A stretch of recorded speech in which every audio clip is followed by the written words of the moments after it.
First race of the season, just a few minutes.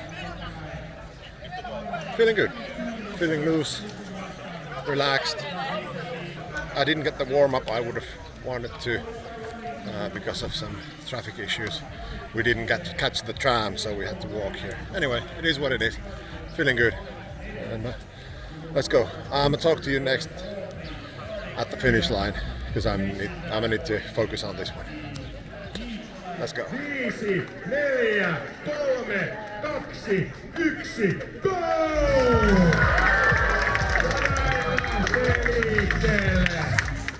Kiitos. There you go. Kiitos.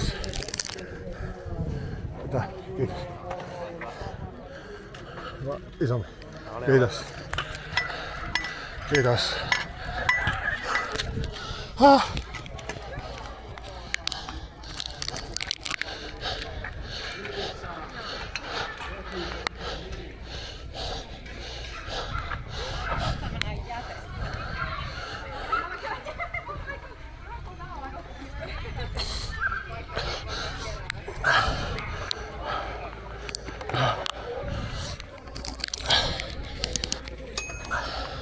Quality footage right here.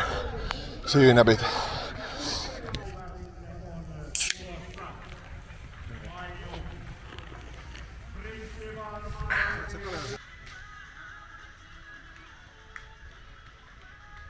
Hyvä.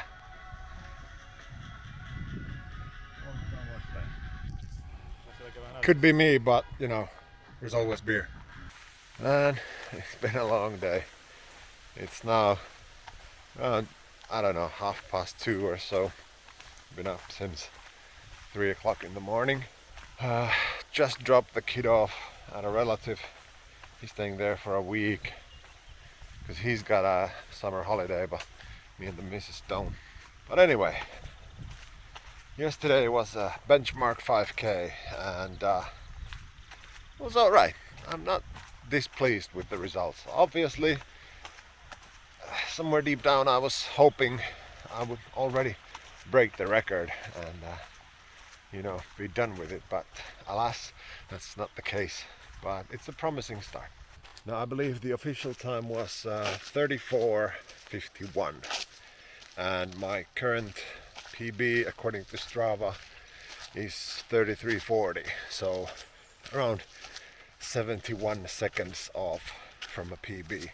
The A race is taking place in 7 weeks, so that's, you know, 10 seconds a week, which depending on where you're at in your journey, it can be either a lot or not that much. And since I haven't been doing that much speed work yet, I feel like that's doable, as does coach.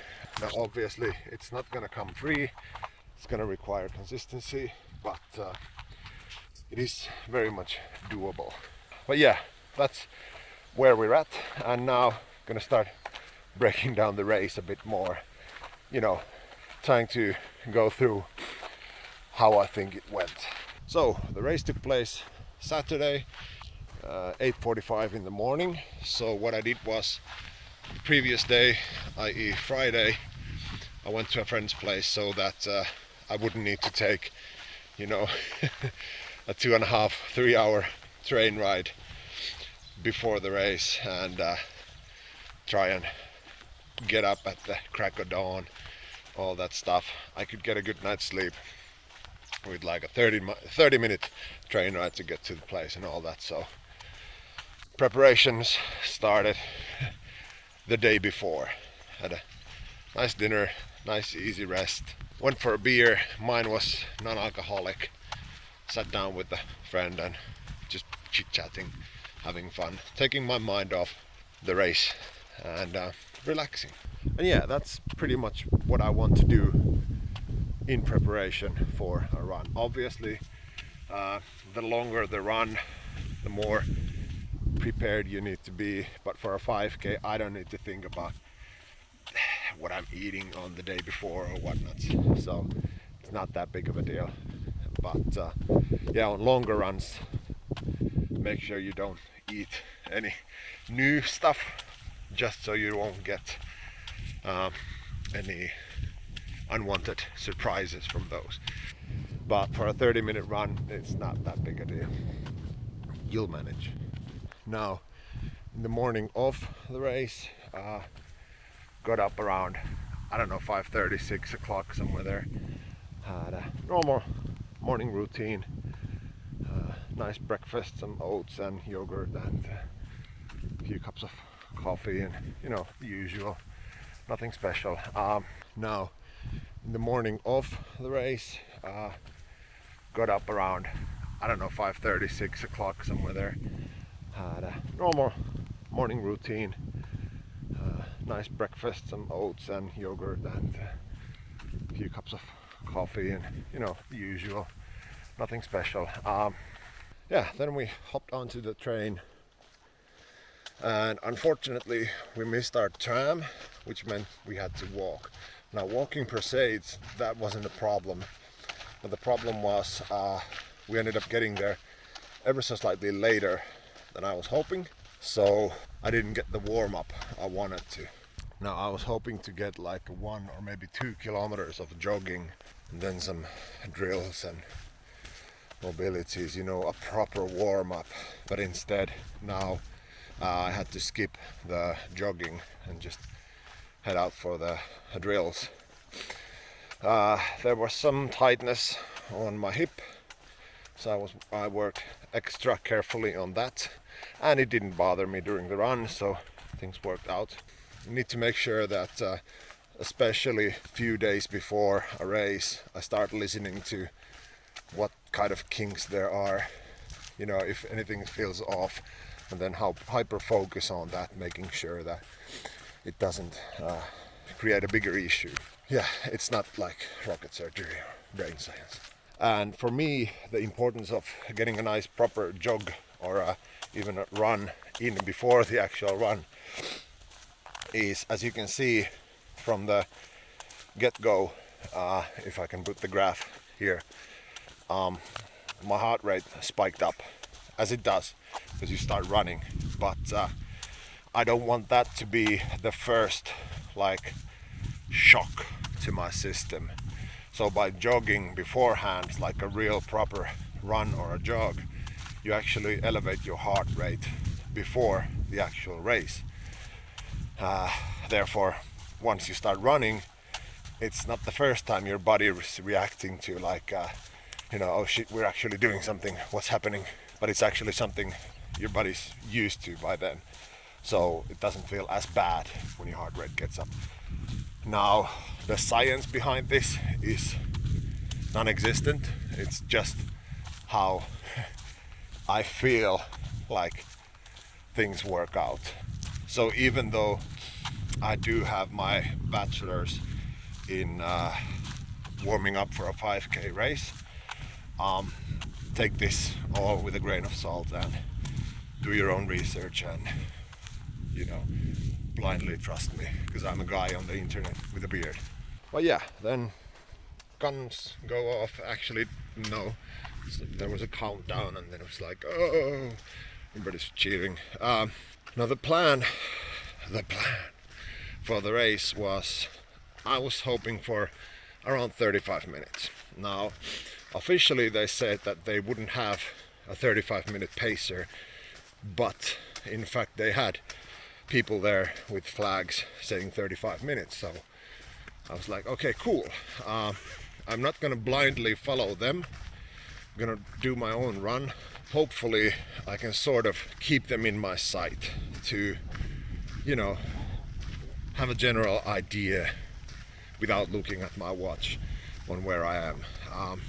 What ended up happening, the 35-minute pacers were going way too fast.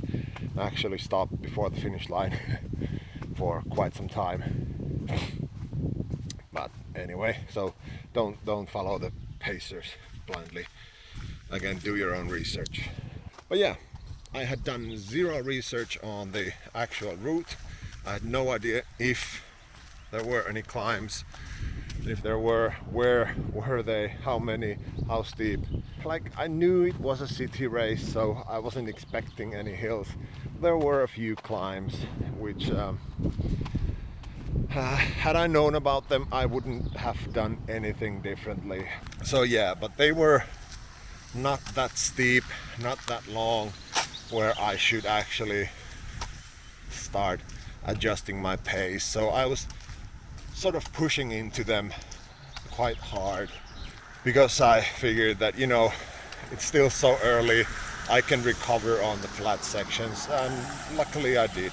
So started off running, trying to go at around 7 minutes per kilometer, but mostly basing on feel, hoping that since it wasn't hot, the weather and the weather in general was pretty much spot on.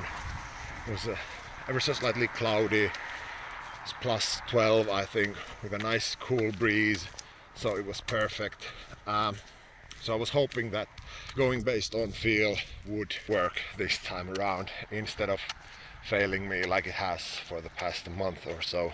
Obviously I did keep glancing at my watch every now and then just to make sure I'm not way off, and I wasn't, so I kept going with what felt like a good idea. The idea was sort of a negative split, so that meaning that I could still start, you know, pushing more towards the end, latter half of the race. I didn't know if I could, but that was the idea.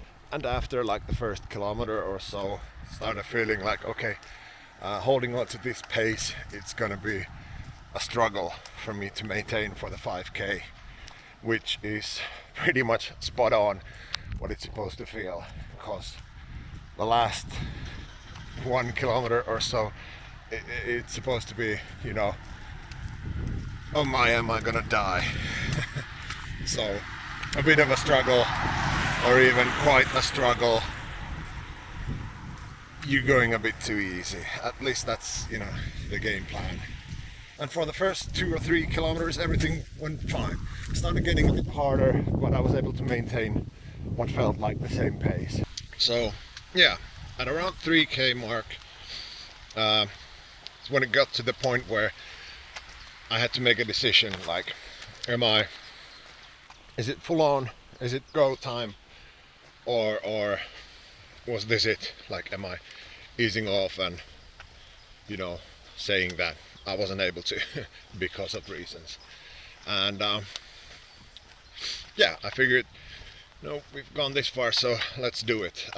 Started hurting a bit, getting difficult, but I was focused on maintaining my pace, at least what felt like the same pace. I wasn't so much looking at my watch anymore, just going based on feel. But yeah, making sure that I'm not slowing down because it hurts or because it feels like a horrible life decision, right? And I also got a glimpse of the 35-minute pacer. I had lost sight of them. I started like a minute behind them, so they were way ahead of me. And then the route had so many turns and nooks and crannies, so I kept losing them. Seeing them again and, you know, sort of figuring out that, okay, I'm not too badly off my goal pace, so put some faith into me and was able to push on for a bit. And yeah, then at 4 kilometer mark, that's when I put the hammer down, balls to the wall, all out, you know, started passing people left and right. No, not really. That's when I almost stopped. I slowed down to a walk. I was like, I can't anymore. Went off too hard. That lasted for 2 seconds or so. And I was like, if I can walk, I can jog. So shut up. But soon after that, felt like I was able to pick up the pace again to whatever it was before. And yeah, I was able to finish. Now towards the end, like the last 500 meters or so, it was like it was tingling everywhere, you know, shoulders, fingers. I thought I was gonna have a heart attack.